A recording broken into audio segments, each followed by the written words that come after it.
Quando você trata alguém como celebridade, ela vai te tratar como fã. Receba.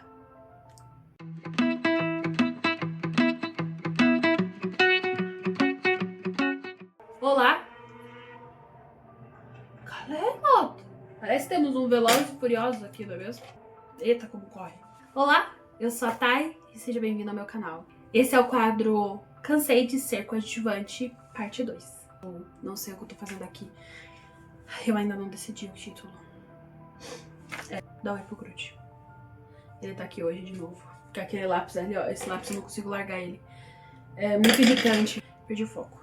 No meu último vídeo, eu falei sobre eu estar ressuscitando esse canal. Uma crise existencial que resultou numa epifania e que hoje eu tô compartilhando com vocês e compartilharei nos próximos capítulos sobre esse processo que eu estou passando de autoconhecimento / tomando vergonha na minha cara, whatever. Hoje vou falar sobre um tema muito delicado pra mim, mas que eu acredito que pode ajudar outras pessoas. Então, nesse meu processo de readaptação, eu pude perceber várias nuances de travas, de coisas que me fizeram chegar da forma que eu cheguei aqui. Eu não tô reclamando, tive resultados incríveis nesses últimos anos. Eu acho que várias coisas muito boas aconteceram comigo. Tive muitas vitórias, realizei muitos sonhos. Mas aqui dentro, eu sinto ainda que ainda precisa ser mudado e muitas coisas precisam ser esclarecidas, né? Muitas coisas nas sombras precisam ser trazidas à luz. Tá, mas o que isso tem a ver com aquela frase que você falou no início? Calma, você vai entender. Nós vamos contextualizar. Bem, vamos começar do princípio então, né? Eu sempre fui uma criança boazinha. Isso é bem comum na internet, muitas pessoas falam sobre isso hoje. Você deixa chacoalhar, cai uns 15 falando sobre isso. Mas eu sempre fui a criança considerada quietinha, boazinha, né? A boa filha, a boa irmã, a boa amiga, a boa aluna. Sabe? Uma criança que tava ali, que cuidava dos irmãos mais novos, porque eu sou a irmã mais velha, né? Tenho mais 3 irmãos novos. Eu sempre fui aquela criança que cuidava, né? Dos irmãos, que ajudava em casa e tal. Tinha ali, lógico, meus defeitos, meus problemas. Tinha um problema ali de, às vezes, esquecer de lavar a louça. De, às vezes, não arrumar meu quarto. Não é disso que eu tô falando. Eu era aquela criança que não dava trabalho pra nada, né? Eu não dava trabalho pra nada. Minha mãe não se preocupava comigo, de uma forma geral. Eu tenho pouquíssimas lembranças da minha infância. Pouquíssimas. Eu lembro quase nada. Assim, até os meus 12 anos, eu lembro poucas coisas. Coisas bem específicas e algumas delas não são boas. Então, as poucas coisas que eu me lembro são coisas que ou eu vi em fotos, então eu não tenho certeza se é uma lembrança ou se é uma coisa que eu criei, e algumas coisas específicas. Só que eu me lembro muito dessa sensação de todo mundo achar que eu era uma criança muito boa. Ah, porque todo mundo falava, nossa, você é tão boazinha, você é tão inteligente, nossa, você não dá trabalho, nossa, tua mãe tem filhos lindos, lalala. E conforme eu fui crescendo, isso foi se projetando de alguma forma. Primeiro porque eu tinha o senso de responsabilidade com os meus irmãos muito fortes, até porque minha mãe trabalhava, meu pai e minha mãe trabalhavam o dia todo, eu cuidava dos meus irmãos. Então eu praticamente criei meus irmãos emocionalmente falando, né? Não de sustentar, mas de ajudá-los a crescer, né? Óbvio que quando você cresce dessa forma, a gente aprende com o tempo. Eu aprendi com, né, já na vida adulta eu fui aprender isso, óbvio. Que essa criança cresceu boazinha, sempre suprimindo os próprios sentimentos, sempre suprimindo as minhas próprias necessidades. Então eu sempre fui uma criança muito independente. Se eu ficava doente, por exemplo, eu só falava para meus pais em último caso. Se eu tivesse com, assim, muita dor ou com muita febre, ou se eu tivesse muito ruim mesmo.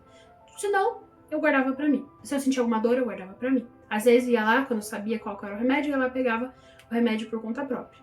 Porque eu tinha mais 3 irmãos mais novos, eles precisavam mais do que eu. Isso porque eu era uma criança, eu não tinha discernimento suficiente pra entender que aquilo ia ser prejudicial no futuro. Tinha a questão também que nenhuma família é perfeita, gente. E os pais da gente fazem o que podem por nós, aquilo que é possível para eles. Porque ninguém pode dar aquilo que não tem. Então, os nossos pais dão aquilo que eles têm. Se o seu pai e sua mãe não te dão nada, é porque eles não têm para se oferecer. Isso eu estou falando, não estou falando de coisas materiais apenas. Estou te falando de coisas sentimentais também e emocionais. Se teu pai e tua mãe não te dão apoio emocional, sentimental ali, não estão ali com você, é porque eles não têm nada para te oferecer. Infelizmente, eles não têm nem para eles, quem dirá para os outros. É triste? É. A gente sofre com isso? Sofre. Mas a vida é assim. Se alguém não quebrar o ciclo, isso vai se repetir. Então, no caso dos meus pais, foi a mesma coisa. Eles tiveram os defeitos deles, eles cometeram os erros que tiveram que cometer, e era o que eles podiam oferecer na época. Eles fizeram o melhor que eles puderam. Só que, como toda família tem problemas, na minha também teve. E tanto que meus pais não tinham um casamento muito estável, eles se separaram durante ali minha adolescência, né? Isso aconteceu, eu fui criada dessa forma, sendo sempre, querendo ou não, um pouco ali um apoio, uma muleta emocional para minha mãe, para meus irmãos. Eu fui me colocando nesse papel, e isso foi se projetando conforme eu fui crescendo nas outras esferas da minha vida, né? Nos relacionamentos no geral que eu fui tendo. Porque quando uma pessoa cresce dessa forma, ela tende a atrair relacionamentos abusivos de alguma forma, que fazem com que você se sujeite a certas coisas, porque você tem a necessidade de se sentir útil. Eu cresci pensando que eu precisava fazer e ser algo para que as pessoas me amassem. Então eu precisava ser boa o suficiente para que as pessoas me amassem. Eu precisava provar o meu valor para ser amada. Então eu cresci pensando assim, ela é tão bonitinha, ela não dá trabalho, ela é tão querida, ela é uma boa filha, porque ela não dá trabalho. Então assim, na minha cabeça eu tinha assim, eu tenho que ser a melhor, eu tenho que ser um exemplo para os meus irmãos, porque senão eu não vou ser amada, eu não vou ser aceita. Então essa era a forma como eu lidava com os meus problemas quando eu era mais nova. Onde eu quero chegar? Quando eu cresci, né, cheguei na minha adolescência, na minha fase adulta, querendo ou não, isso se projetou dentro dos meus relacionamentos de uma forma geral e na minha vida de uma forma geral. Eu acabei não conseguindo criar uma identidade própria, porque eu vivia em prol de agradar as outras pessoas e de ser importante e útil na vida das outras pessoas. Então o que eu fazia? Eu vivia a minha vida através de outra pessoa. Ou seja, minha vida era ser a boa irmã, era ser a boa filha, então eu precisava fazer tal coisa por eles. Então eu precisava projetar isso nas minhas amizades, eu precisava agradar minhas amigas, eu precisava ser como elas. Isso me fez contar mentiras às vezes para as outras pessoas para ser aceita. E as minhas escolhas eram pautadas em coisas que pudessem agradar as pessoas. Eu acabava me moldando e me encaixando dentro de coisas que as pessoas consideravam aceitáveis, digamos assim. Então, por exemplo, quando eu fui, pesquisar uma faculdade para fazer, eu pesquisei aquilo que eu pudesse me dar mais dinheiro, ou que pudesse ser aceito pela minha família para que eu pudesse ser bem-sucedida e a poder ajudá-los no futuro. Eu não pensei em algo que eu gostaria de fazer e que eu gosto de fazer. Sendo que desde criança eu sempre tive tendências artísticas, tendências literárias, eu sempre tive tendências ali linguísticas, porque eu sempre gostei de aprender outras línguas, de escrever, de ler, de ouvir música, de pintar, de desenhar. Eu sempre tive essa tendência, mas eu jamais admitiria isso. Por quê? Porque todos esperavam que, nossa, uma menina inteligente como eu, que tirava notas excepcionais, fosse seguir uma carreira convencional, uma carreira de, sei lá, meus professores falavam que, nossa, você tem inteligência para se tornar uma médica, para se tornar uma advogada, para se tornar engenheira, para se tornar, né, o que fosse. As pessoas falavam e eu falava, ok. E isso foi em todos os momentos. Quando eu achava que eu tinha largado isso, eu ia lá e fazia de outra forma. Quando eu larguei um relacionamento abusivo, um relacionamento tóxico, daí fui pra igreja. Mas daí lá na igreja, o que eu fazia? Eu me doava 100% pra igreja. Eu dava tudo o que eu tinha, fisicamente falando, porque financeiramente a gente não tinha. Mas a gente tinha força, fôlego. Então eu doava tudo de mim, eu abria mão de tudo pra que essas pessoas ficassem contentes com o meu trabalho. E quando eu vi, eu tava fazendo tudo dentro da igreja. Eu não era um ministério, eram todos os ministérios. E aí eu encontrei o meu grupo em 2012. Se você não sabe do que eu tô falando do grupo, pra quem assistiu o meu último vídeo, né, eu expliquei um pouco. Se você não assistiu, por favor, vai lá assistir. Eu contextualizo tudo no primeiro vídeo, tá bom? Vai lá assistir. Tinha lá o meu girl group, né, que foi o momento mais feliz da minha vida em questão pessoal, né, profissional, como Tainara. Encontrei esse grupo. Mais uma vez, projetei a minha energia e todos os meus sonhos naquilo. Quando acontece a ruptura, né, a gente acaba se separando, eu fico sem chão, cria esse bloqueio novamente, eu percebo que eu não consigo continuar sem elas, porque na minha cabeça eu não consigo sem elas, isso é impossível. E aí eu fico pulando disso durante toda a minha vida e eu apenas vou mudando o foco, mas a dinâmica é a mesma. Eu vou lá e deposito toda a minha energia em prol do outro, em prol do sonho do outro. E isso foi culminando em um colapso mental iminente. Eu era uma bomba relógio. Isso foi até a minha fase adulta, até o momento em que eu encontrei um namorado que se tornou noivo, que se tornou marido. E aí eu abandonei tudo pra ajudar ele. Não me arrependo, gente, não me arrependo. Eu acho que fazia parte do meu processo. Mas eu trabalhei o máximo pela carreira dele, para ajudar eles, para ajudar meus sogros. Comecei a desenvolver alguns problemas com a comida. Então, compulsão alimentar, sintomas de depressão, ansiedade, tive crises de pânico. Várias coisas foram acontecendo. Gente, o que eu quero dizer pra você, mas como assim, né? Viveu a vida pelos outros. Eu quero que vocês entendam a gravidade do negócio.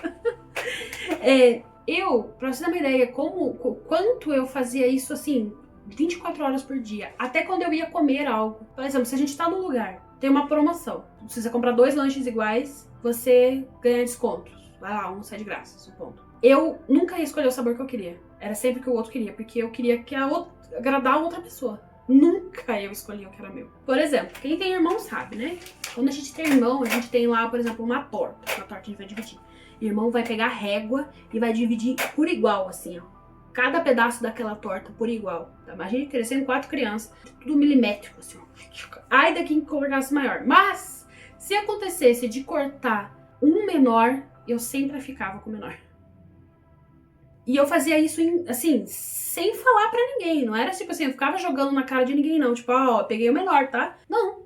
Eu fazia isso por mim mesma. Eu lá pegava o menor e ficava ali. Pra que diminuísse a culpa de imaginar que aquela pessoa fosse ficar triste ou insatisfeita por minha causa. Entendem a gravidade? Tanto que quando eu conheci o meu marido, a gente começou a namorar, eu trabalhava num outro emprego, eu trabalhava num café. Quando eu saí desse café, porque o café fechou, em vez de eu ir atrás dos meus sonhos, atrás dos objetivos de outro emprego, de algo que eu quisesse fazer, e blá blá blá, o que foi que eu fiz? Vagou uma vaga lá no trabalho, né, na empresa que eles tinham, né, que eles faziam passeio de feira. Eu fui pra lá, trabalhar com ele, porque eles precisavam de ajuda. Então eu fui lá ajudar. Em nenhum momento me passou na cabeça de que isso era problema deles, eles precisavam resolver. E eu tinha que correr atrás dos meus sonhos. Eu tinha acabado de me formar na faculdade, eu tava recém-formada. Mas não, eu falei, eu vou ajudar. E eu fiquei por 6 anos trabalhando ali, quase 7 anos, trabalhando na Feira Livre. Como eu falei, não me arrependo, né? Acho que faz parte da minha história, eu precisava passar por isso, pra eu entender certas coisas. E graças a Deus deu tudo certo no final. É um processo, mas que quase me custou minha sanidade mental.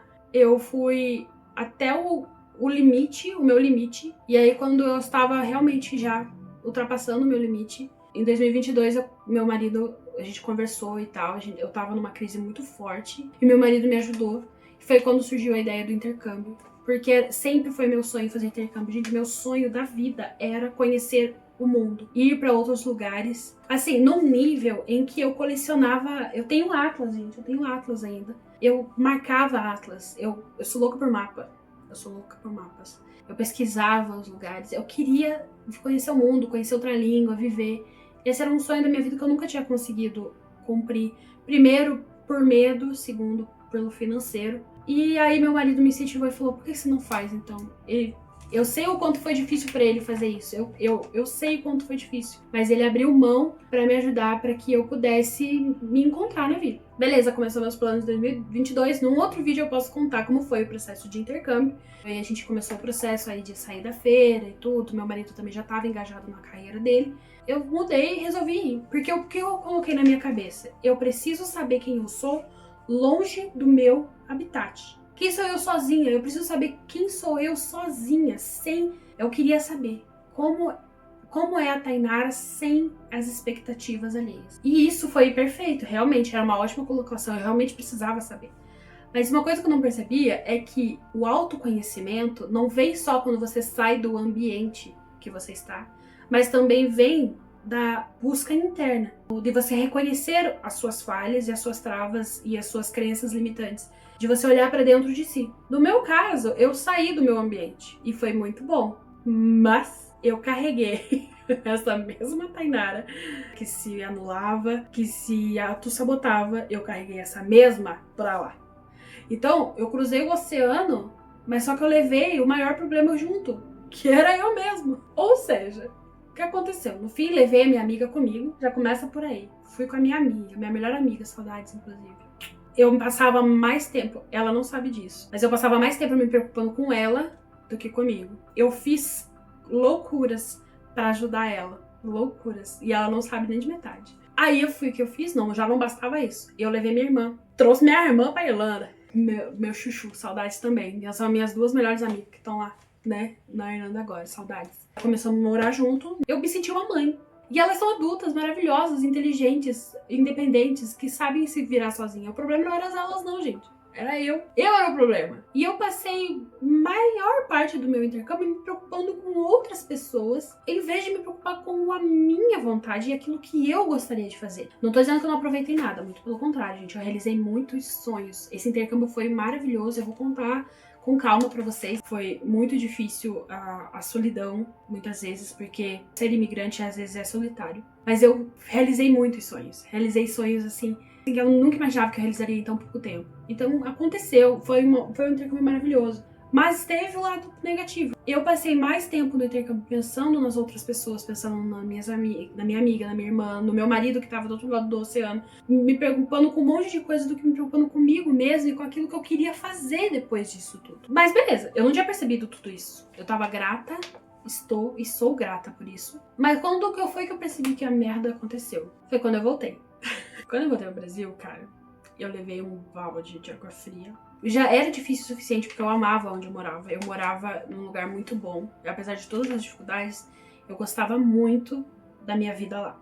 Teve esse choque também. Querendo ou não, como eu falei, eu tinha a necessidade de fazer as coisas pelos outros. Eu precisava que as pessoas precisassem de mim. Eu tava ali pra que desse resto. As pessoas conversavam comigo. Eu me sentia importante lá. Eu tinha voz.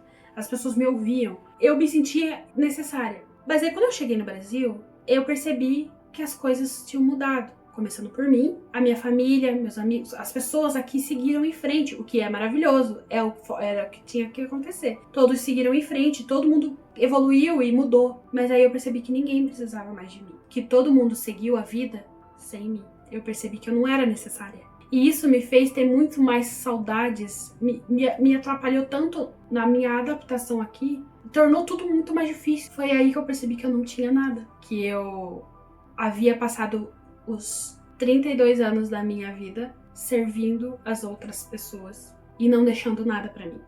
É, pesado. Pesou o clima, hein? Pesou o clima. Eu percebi que eu não tinha deixado nada pra mim. Eu percebi que eu não tinha nada aqui. Nada. Eu não tinha perspectivas, eu não tinha objetivos, eu não tinha sonhos concretos, porque eu tinha dedicado toda a minha vida a fazer algo pensando nos outros e nada por mim. Inclusive as 3 faculdades que eu fiz, gente, nenhuma foi pensando em mim mesmo. O fato de eu não ter desistido delas também não foi pensando em mim. Eu não desisti por conta dos outros. Eu comecei por conta dos outros e não desisti por conta dos outros. Me deu pane, foi aí que começou a minha crise existencial. Foi o momento que começou o estalo da minha mudança. Foi quando eu falei, agora é a hora de mudar. E descobri os pontos que estavam errados na minha vida. Esse é o meu tempo agora. Mas qual que é a moral da história, né? Porque eu falei. Como eu disse lá no começo, quando você trata alguém como celebridade, ela vai te tratar como fã. O que isso quer dizer pra mim, né? Porque essa frase tem várias nuances aí. O que isso significou pra mim? Que quando você coloca alguém num pedestal, ela vai aceitar your praises, a sua adoração, digamos assim. Vai aceitar a sua ajuda, vai aceitar o seu amor, o seu carinho, tudo. Mas não significa que ela vai te tratar como uma celebridade também. Ela vai receber, agradecer e seguir o caminho dela. Seguir a carreira dela que tá proposta, entendeu? Aquilo que ela se propôs a viver. Porque cada um tá pensando na própria vida. Cada um tá pensando no próprio caminho, no próprio trabalho, no próprio sonho, no próprio estudo, na própria família. Cada um tá pensando em si. Se você gasta a sua vida pensando no outro e se doando pro outro, não sobra nada pra você. E no fim, somos nós por nós mesmos. No fim de tudo, só vai sobrar você. E aí, você gasta toda a tua vida se preocupando com o que os outros vão falar, se preocupando com o que os outros vão pensar, enquanto isso a vida tá passando, entendeu? Enquanto você tá se preocupando com a outra pessoa, a pessoa não vai fazer o mesmo por você. E a culpa não é dela, a culpa é sua, por criar expectativas em cima de coisas que foi você que escolheu. Igual o meu caso, quando eu fiz tudo isso, eu não tinha consciência de que eu tava me maltratando. E que eu tava doando aquilo que eu não tinha. E as pessoas não têm culpa disso. Mas eu faço analogia com uma árvore. Você é uma árvore. A vida, o mundo ali, é um solo. Árvores só dão fruto quando elas crescem. Se você não se plantar, criar raízes, adubar a árvore, jogar água na árvore, podar a árvore, cuidar da árvore, proteger a árvore do frio. Se você não fizer tudo isso, cara, a árvore não vai crescer e não vai dar fruto. E o que você dá para as pessoas não é seus ramos, não é seu tronco, não é sua raiz. Você não dá para as pessoas o seu adubo, você dá para as pessoas o seu fruto. E o seu fruto só vai dar quando você crescer e cuidar de si. E é o que eu percebo. As pessoas vão poder receber o meu fruto e aquilo que eu tenho de melhor, de mais saboroso, de mais rico, quando eu me cuidar, me plantar de verdade e crescer. Que é isso aí? Isso foi muito bom. Pode falar. Eu vou fazer um vídeo sobre isso. Eu vou voltar a falar disso em outro vídeo, porque é bem forte, eu acho que é bem importante. E é por isso que eu decidi voltar com o canal. Tô ressuscitando esse querido aqui que tava morto. Mergulhar de cabeça no autoconhecimento e descobrir agora o que é que eu vou fazer da minha vida. Quais serão meus próximos passos? O que eu vou fazer agora? O universo conspirou ao meu favor. Porque eu acho que eu tava tão desesperada pela mudança, a chance de mudança veio até mim. Que é agora. Eu tenho que fazer isso hoje. Eu tenho tempo, eu tenho disposição, eu tenho uma rede de apoio. Eu tenho um marido maravilhoso que me apoia.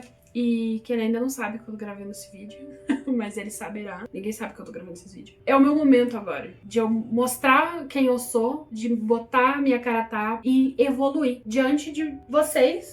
Seja quem for que vai assistir isso, eu quero usar os meus talentos e usar as minhas capacidades para algo. E aqui eu vou descobrir o quê. Então é isso, gente. Essa foi minha reflexão de hoje. Eu acho que vale a pena tu pensar sobre isso. Não sei quem vai assistir esse vídeo. Espero que possa ajudar alguém.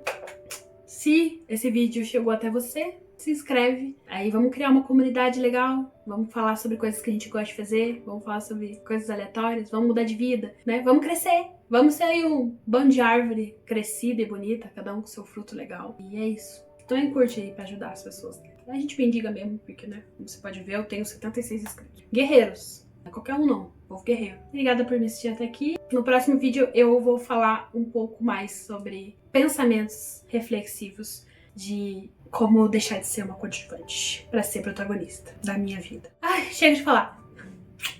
Beijo. Até o próximo vídeo.